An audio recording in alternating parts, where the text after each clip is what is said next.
साथियों, डॉक्टर बाबा साहब अम्बेडकर ने जिस तरीके से इस देश में व्यवस्था को तहस नहस कर दिया था, वो सिर्फ शिक्षा के बल पर किया था।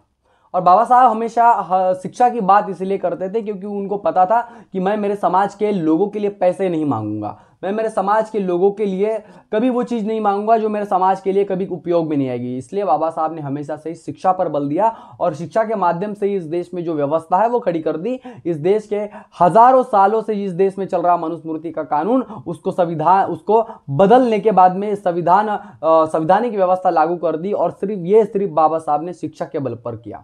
आज बहुजन इस देश में तमाम तरीके की चीजें पढ़ रहा है, एजुकेशन ले रहा है, आईआईटी से इंजीनियर बन रहा है, आईआईएम से मैनेजमेंट कर रहा है, मेडिकल के जितने बड़े बड़े कोर्सेस है वहां पर बहुजन समाज के लोग जो है वहां पर पढ़ने लिखने जा रहे हैं। आपको पता होगा कि बड़े बड़े कॉलेजेस में, सेंट्रल यूनिवर्सिटीज में हमारे लोग प्रोफेसर है और वो हमेशा से ही इस बात के ऊपर चर्चा करते हैं इस देश में पूरी तरीके से किस तरीके से व्यवस्था इस देश में चलाई जा रही है, किस तरीके से बहुजन व्यक्ति पढ़ लिख जाता है और अगर वो उस व्यवस्था पर सवाल उठाता है तो उसके ऊपर लांछन और कीचड़ फेंकने का काम इस देश की मनुवादी ताकतें करती है। जी हाँ साथियों, मैं हूं हितेश और आप देख रहे हैं द थिंक।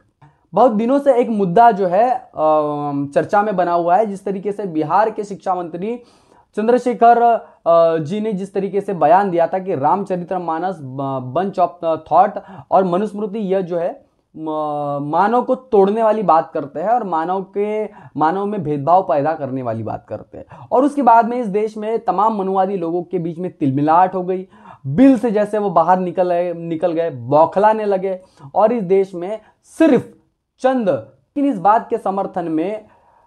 ओबीसी समाज के बहुत बड़े कद्दावर नेता, समाजवादी पार्टी के कद्दावर नेता स्वामी प्रसाद मौर्य जी ने भी वो समर्थन में आए हैं और उन्होंने अपनी बात कही। अभी कुछ दिनों पहले उन्होंने कहा था कि इस बात को मतलब ये जो चीज़ें हैं, ये जो समाज में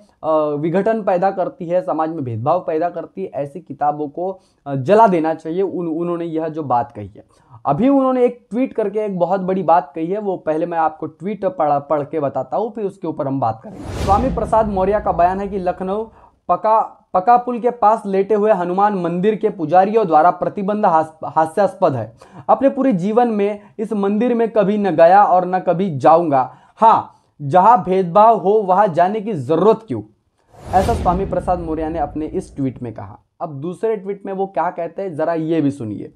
अभी तक शूद्र वर्ण व्यवस्था का एक अंग था, अब हनुमान धाम के शास्त्री के अनुसार संतुलन खोने वाला शूद्र होता है। नए ज्ञान के लिए धन्यवाद। मतलब यह मान ले कि मेरे बयान पर जिन संतों, महंतों, धर्माचार्य और जाति विशेष के लोगों ने पागलों की तरह संतुलन खोकर अनाप शनाप कहा है, वह भी शूद्र व नीच है। दूसरी तरफ उन्होंने अपने फेसबुक पेज पे एक बात कही है, वो फेसबुक पेज से उन्होंने क्या कहा मैं आपको ये पढ़कर सुनाना चाहता हूँ, फिर उसके ऊपर हम डिटेल में बात करेंगे। उन्होंने कहा कि अभी तक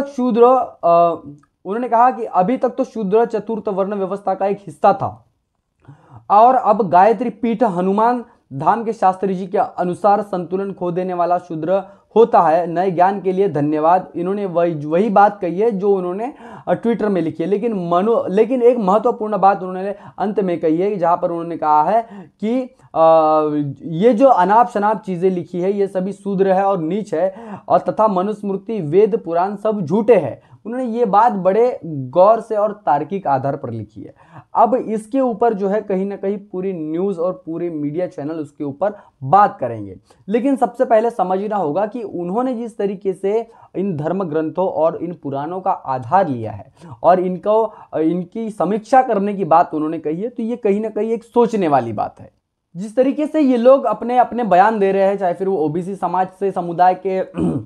स्वामी प्रसाद मौर्य हो, बिहार के शिक्षा मंत्री हो, या फिर इसके पहले दिल्ली के आम आदमी पार्टी के मंत्री, पूर्व मंत्री राजेंद्र पाल गौतम हो, ये बहुजन समाज के वो लोग हैं जिन्होंने मनुवाद के नाक में दम करके रख दिया है, जिन्होंने ब्राह्मणवाद की जड़ें हिलाकर रख दी है, जिन्होंने बताया है कि इस देश में बाबा साहब के विचारों को मानने वाले भी लोग हैं। और जी हाँ, ये जो आपके धर्म ग्रंथ है और इनमें लिखी हुई जो गालियां है ये हम अभी तक के सहन नहीं करेंगे। हम उन तथाकथित काल्पनिक देवी देवताओं को हम नहीं मानेंगे और जिन धर्म ग्रंथों में हमारे समुदाय का अपमान है, हमारे समाज के लोगों के लिए नीच शब्द जैसे लिखे है, गालियां लिखी है, ये गालियां हम क्यों स्वीकार करेंगे। अगर हाँ आप मानते हो कि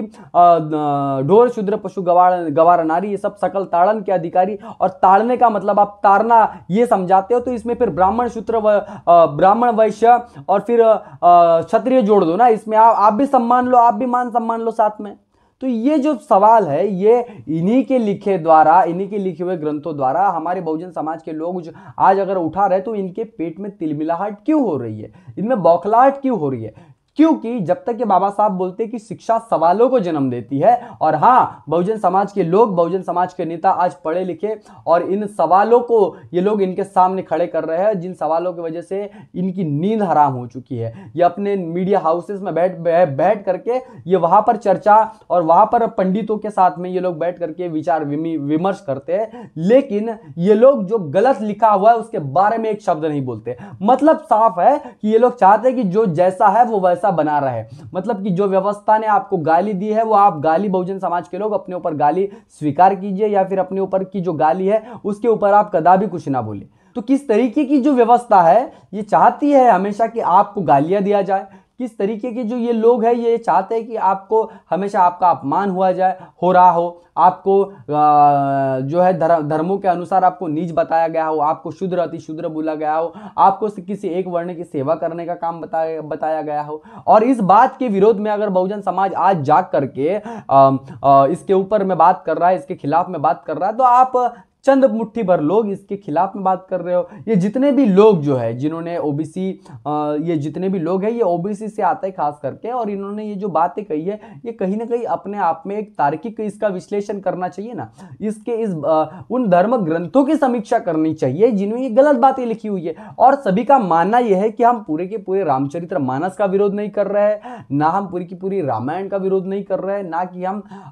मनुस्मृति का विरोध कर रहे हैं, लेकिन इन सभी किताबों में जो गलत चीजें लिखी हुई है उन गलत चीजों के खिलाफ में उनमें संशोधन हो, लेकिन हो या फिर उनको वहां से हटा दिया जाए। ये तमाम तरीके की चीजें जो है उन्होंने इसकी मांग की है। तो इसके ऊपर चर्चा करने के बजाय ये तमाम मनुवादी लोग जो है इसको